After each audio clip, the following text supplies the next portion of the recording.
Hello everyone, welcome back to my channel. तो दोस्तों, स्वागत है आप सबका हमारे चैनल पर, जहां हम बातें करते हैं फैशन, ब्यूटी, लाइफस्टाइल, पूजा पाठ से जुड़े हुए ऑल इन टॉपिक पर। मैं आपके साथ शेयर करती हूं अपनी लाइफ का एक्सपीरियंस। तो फ्रेंड्स, जय श्री कृष्णा, राधे राधे। कैसे हैं आप सब? आई होप आप लोग अच्छे होंगे। मैं भी बिल्कुल ठीक हूँ। आज मैं आपको एक बहुत ही सरल, बहुत ही छोटी सी और बहुत ही आसान तरीके से हवन की विधि बता रही हूँ, जो आप स्वयं से घर में कर सकते हैं। इसके पहले मैं सबको एक बात से आश्वस्त कर दूं कि देखिए, अगर आप घर में स्वयं से हवन कर रहे हैं तो कोशिश करके उसे साधारण तरीके से करें। मतलब जितना साधारण तरीके से हो सके उतने साधारण तरीके से करें, क्योंकि मंत्रों का गलत उच्चारण आपके पूरे हवन को जो है वो कहीं ना कहीं गड़बड़ कर देगा। तो इस बात का विशेष ध्यान रखें, ठीक है। बहुत महत्वपूर्ण बात है ये, बहुत छोटी सी रहेगी लेकिन ये बहुत महत्वपूर्ण बात है। दूसरी चीज़ ये है कि जब हम भगवान की सेवा कर रहे होते हैं, हवन दे रहे होते हैं, हवन एक तरीके से भी भोग है जो देवताओं को सीधा सीधा लगता है। तो इस समय हमें शुद्धता का ध्यान रखना चाहिए। कोशिश करिए हवन सामग्री खुद में बनाइए। मैंने वीडियो जो है वो कम्युनिटी टैब में शेयर कर दूंगी हवन सामग्री की, आप देख लीजिएगा घर में कैसे बनाते हैं। बहुत ही आसान विधि है घर में हवन सामग्री बनाने की। और आप मेरा यकीन जानिए, मैं विश्वास के साथ कह रही हूँ, आप एक बार बना कर देखिएगा उसकी सुगंध, मतलब अड़ोस पड़ोस में भी लोग पूछने लगते हैं, यार कैसे हवन किया था, इतनी अद्भुत खुशबू कैसे आ रही थी। तो आप घर में कोशिश करके हवन सामग्री का निर्माण करें। हवन की लकड़ियों को एक दिन पहले धूप में डाल दें, उनमें कोई कीड़े मकोड़े कुछ ना रहे, नहीं तो आपका हवन बेअर्थ चला जाएगा। इन चीज़ों का विशेष ध्यान रखें। हवन की लकड़ी धूप में रख दीजिए ताकि कीड़े निकल जाए। हवन सामग्री बना लीजिए, चाहे तो उसे भी थोड़ा सा धूप दिखा लीजिए। सब बढ़िया बढ़िया से जो है अपना कर लीजिए। हवन करने से पहले जो हवन कुंड होता है उसके भी विशेष नियम होते हैं। सर्वप्रथम लोहे की कढ़ाई में हम हवन नहीं देते हैं। कुछ लोग कहते हैं ना, दीदी लोहे की कढ़ाई में है, हमारे पास दे दें क्या? लोहे के बर्तन में हवन दिया ही नहीं जाता है, इसलिए क्योंकि हवन भी एक भोग है और भोग का पात्र जो होता है वो लोहे का नहीं होता है। क्या आप लोहे के बर्तन में खा सकते हैं? तो नहीं खा सकते, तो देवताओं को भी नहीं दे सकते। हवन कुंड आप मिट्टी का ले सकते हैं और तांबे का ले सकते हैं, लोहे का ना लें, स्टील का भी ना लें। आजकल मार्केट में देखने में तो वो बड़े अच्छे लगते हैं, बड़े बड़े से, लेकिन वो बहुत अच्छे नहीं होते हैं, वो लोहे के होते हैं। लोहे का हवन में हवन नहीं किया जाता है। घी देने के लिए हमेशा लकड़ी की चम्मच रखें। अगर किसी कारणवश नहीं है तो आप किसी डंडी में पीतल की या तांबे की चम्मच बांध लें, उससे घी की आहुति दें। हवन करने के लिए 3 लोग महत्वपूर्ण होते हैं, वैसे तो 4 होने चाहिए लेकिन 3 रखें आप। अगर नहीं है घर में कोई परिवारजन सदस्य तो 3 लोग विशेष हैं। एक वो जो जप करेगा, एक वो जो हवन सामग्री डालेगा, तीसरा वो जो घी की आहुति डालेगा। तो 3 लोग तो मैक्सिमम होने ही चाहिए। 4 हो जाए, 5 हो जाए, बहुत अच्छी बात है, लेकिन 3 तो होने चाहिए, ठीक है। हवन में काले रंग के और नीले रंग के वस्त्रों को पहन के नहीं बैठा जाता है, सो इस बात का विशेष ध्यान रखिएगा। हवन करने से पहले हवन कुंड को अच्छे से सजा लीजिएगा, बढ़िया से उसमें कुमकुम चंदन से स्वास्तिक बना के बढ़िया से सजा के लकड़ी लगा के हवन कुंड का पूजन कर लीजिएगा। हवन कुंड का, जी हाँ, अग्नि प्रज्वलित करने से पहले हवन कुंड का पूजन करते हैं। हवन कुंड लगा के फूल से जो है वो हवन कुंड को स्नान करवा के, दीपक को प्रज्वलित करके, धूप दिखाकर, एक मिठाई का, पान के पत्ते में मिठाई का जो भी आप ले, मिठाई जो भी हो आपके, लड्डू, पेड़े, घी जो भी हो, वो सब लेकर आप हवन सामग्री में जो है वो डालेंगे। तो अब चलिए हम बता देते हैं आपको कि आपको हवन कैसे करना है। हवन करने से पहले अपने इष्ट देव को, अपने कुल देव को, अपने जो है स्थान देवता को, सबको अच्छे से याद कर लें। नवग्रहों की लकड़ी ले लें। नवग्रहों की लकड़ी पर, सब लकड़ी पर सभी नवग्रहों के नाम लिखे रहते हैं, मंत्र लिखे रहते हैं, तो आपको बहुत दिक्कत नहीं होगी। अब नवग्रह की लकड़ी की आहुति कैसे देते हैं, वैसे आप पंडित जी से पूछें तो आपको खुद बता देंगे, नहीं तो मैं आपको बता देती हूँ। उसको घी में डुबो के आहुति दी जाती है। उस समय सिर्फ नवग्रह की आहुति चलेगी, आप हवन सामग्री नहीं डालेंगे। लकड़ी को लेंगे, घी में डुबोएंगे और हवन समय छोड़ देंगे। तो आप कैसे हवन शुरू करेंगे, मैं आपको हल्के से मंत्रों से बता देती हूँ, आप इन्हें नोट कर लीजिएगा, ये आपको मदद कर देंगे। और इन मंत्रों से आपका हवन उसी तरीके से पूर्ण हो जाएगा जैसे कोई ब्रह्म यज्ञ कर रहा हो।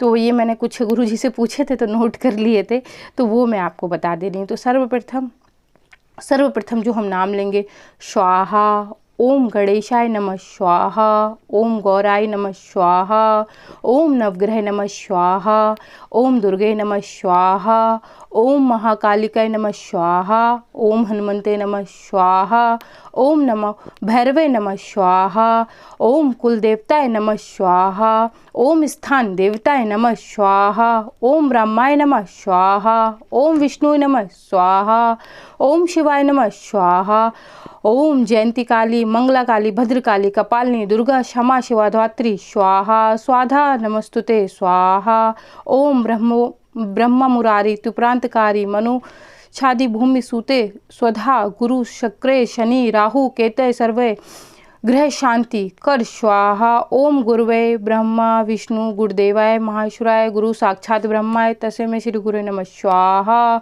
ओम त्र्यंबकाय यजामहे सुगंधिं पुष्टिवर्धनम उर्वा कामे बंधनम मृत्यु मोक्षे मामत्रे महामृत्युंजय नमः स्वाहा, ओम शरणागते दीनांत्रय परिणांत्रय परायण सभी सर्व सिद्धि हरिदेवे नारायणी नमस्ते स्वाहा। इनकी आहुति आप सर्वप्रथम देंगे। जैसे कि आपने देखिए जब मैंने मंत्र बोले तो इनमें आपके कुल देवता भी हैं, आपके इष्ट देवता भी हैं और आपके स्थानीय देवता भी हैं। कुल देवता का मतलब जो आपके कुल के देवी देवता हैं। इष्ट देवता हर व्यक्ति के अपने होते हैं उसकी कुंडली के अनुसार। जैसे कुछ लोग कहते हैं ना कुंडली क्या है, नक्षत्र क्या है, ऐसा कुछ नहीं होता। बहुत सारे लोगों के पास कमेंट आते हैं, मुझे उनकी बातें सुन के कभी हंसी आती है, वो तो कैसी मूर्खताई की बातें करते हैं कि नवग्रह क्या है, कुंडली क्या है। तो आपके फिर जब कुंडली ही नहीं रहेगी तो इष्ट देव का कैसे पता चलेगा, तो वो तो ज़रूरी है। इष्ट देवता ऐसे ही आधारित किए जाते हैं। तो हर व्यक्ति के अपने अलग इष्ट देवता होता है। अगर घर में 4 सदस्य हैं उन चारों के अपने अलग अलग इष्ट देवी देवता होंगे। ऐसा नहीं है कि सबके एक ही होंगे, ऐसा नहीं। अगर आप जैसे माता हैं, आपकी पुत्री हैं, आपके पुत्र हैं, आपके पति हैं, तो इन सब के जो है वो इष्ट देवी देवता अलग अलग होंगे इनकी कुंडली के अनुसार। स्थान देवी देवता जहाँ हम रह रहे हैं, जैसे हम यहाँ रह रहे हैं, इस स्थान पर हमने किन देवी देवताओं को रख रखा है। जैसे कि हमने मान लीजिए अपने इष्ट, कुछ लोग उतना इष्ट देवी देवता नहीं रख पाते, समस्या होती है। जैसे मान लीजिए किसी की इष्ट देवी देवता राधा कृष्ण है, अब उन्होंने नहीं रखे हुए हैं तो उनको भी हम स्मरण कर लेते हैं। तो इस तरीके से हम जो है आहुति देते हैं। आहुति आप 108, 21, 501, 1100 जितना देना चाहें दे लें। इन मंत्रों के द्वारा आहुति देने के बाद आप खीर बना लें। अंत में पड़ती है ये आहुति, याद रखिएगा, अंतिम समय में ये आहुति पड़ती है। तो आप खीर बना लें, बढ़िया अच्छे से केसर डालिए, उसमें पंचमेवा डालिए। पंचामृत याद आ जाता है, आई डोंट नो क्यों। तो पंचमेवा डालने खीर में, केसर अवश्य डालें। जो पूजा की खीर होती है वो बिना केसर के बनती ही नहीं है। तो खीर बना लें बढ़िया सी। आप साबूदाने की, चावल की, जो भी बनाना चाहते हैं वो बना लें। खीर बना के बाद में 21 या 108 या जो भी 51 आप देना चाहें अपनी सुविधा अनुसार खीर की आहुति दें। खीर की आहुति देते समय हवन सामग्री की आहुति नहीं दी जाएगी। मतलब एक व्यक्ति घी की आहुति देगा, एक व्यक्ति खीर की आहुति देगा और जब चलेगा। खीर की आहुति वो दे देगा जो पहले हवन सामग्री की आहुति दे रहा होगा ना, वो खीर की आहुति देगा। तो 21, 51, 108 जितना भी आप देना चाहे अपनी सुविधा अनुसार दे सकते हैं। वो जो है अन्नपूर्णा माता के नाम से जाती है, तो अन्नपूर्णा माता नमः स्वाहा के नाम से आप जो है वो आरती आहुति दे सकते हैं। देनी आप जितनी भी चाहें, आप पर निर्भर करता है, ठीक है। उसके बाद अंत में, सबसे अंत में खड़े होकर जो है वो आहुति दी जाती है। एक नारियल ले लीजिएगा गोले वाला। अगर गोले वाला नहीं मिलता तो जो हरा वाला सूख जाता है नारियल, मैंने पूजन सामग्री अंत में दिखाया, वो नारियल भी लग जाता है। मतलब कैसे कहूँ मैं, जैसे जो हरा पानी वाला नारियल होता है ना, वो सूख जाता है। उसमें जैसे जो नॉर्मल पानी वाला नारियल होता है जटा पड़ जाती है, वो जटा नहीं रहती, वो ले लें। या फिर गोला ले लें। गोले को साइड से हल्का सा काट के और उसमें हवन सामग्री भर के और उसको बंद करके कलावे से बांध के हवन सामग्री में छोड़ दें। अंत में सब खड़े हो जाए। और जैसे वैसे तो इसका संस्कृत में मंत्र है, आप लोग सर्च कर लें, ओम मत्स्य पूर्णताय, इस तरीके का मंत्र है, वो आपको मिल जाए तो ठीक है। मैं तो कहूँगी आप इसका ना करके, क्योंकि थोड़ा सा बड़ा है, दिक्कत हो सकती है इसमें। तो आप खड़े होके कि हे इष्ट देवता है, कुल देवी देवता है ना, दुर्गे देवता है, समस्त देवी देवता है, हमने ये हवन पूर्ण किया और ये पूर्ण आहुति है, आप सब इस आहुति को स्वीकार करें। और खड़े होकर जो अंत में आहुति बचती है वो प्लेट अपनी तरफ करके और ऐसे दोनों हाथों से आहुति डाल दें। जो घी बचता है वो पूर्ण घी उसमें चला जाए। हवन में बचा हुआ घी आप प्रयोग नहीं कर सकते, याद रखिएगा, ना किसी और पूजा में ना कहीं और। सो आप जो हवन सामग्री बचती है, जो घी बचता है, उसे आप सीधा सीधा वैसे ही हवन सामग्री में डाल दें और उन्हें जो है वो प्रणाम कर लें।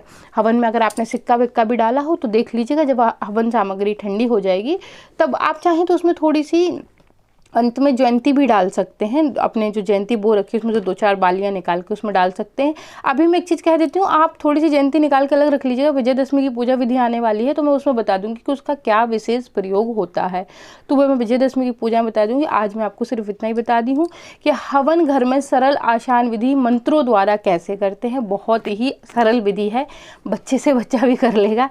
बहुत दिनों से हवन सामग्री कमेंट आ रही थी, दीदी हवन विधि बताइए। अपलोड है एक वीडियो, ऐसा नहीं है, उसमें मैंने अपना हवन कुंड दिखाया। मेरा हवन कुंड बहुत बड़ा है और पूरा हवन कुंड जो है तांबे का। अगर कोई उस हवन कुंड के बारे में जानना चाहता है तो वो मैंने अहियागंज से लिया था और वो शायद उस समय 5,000 के करीब का आया था और वो तांबे की डबल गेज की चद्दर का है। बहुत बढ़िया हवन कुंड है वो, आज तक कोई समस्या नहीं आई। तो अगर आपके पास जैसे कि तांबे का उपलब्ध नहीं हो पा रहा है, क्योंकि आजकल बड़ा महंगा मिल रहा है तांबा पीतल, तो आप क्या करिएगा, मिट्टी का कोई बर्तन, जैसे हम लोग जिस प्लेट में हम लोग जॉब होते हैं ना, उस टाइप की कोई मिट्टी की प्लेट ले लीजिएगा, या मिट्टी का कोई बर्तन आपको जो ठीक लगे। जो पुराने घरों में तो दादी अम्मा सब बना के रखती थी बढ़िया, उसमें पोता वोता लगा के रख लेती थी।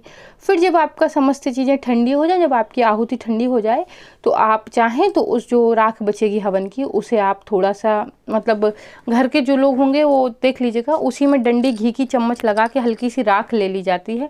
और जो पुरुष होते हैं उनको याद रखिएगा, एक तिलक यहाँ लगाते हैं, एक तिलक यहाँ लगाते हैं, एक तिलक यहाँ लगाते हैं और एक तिलक माथे पर लगाते हैं।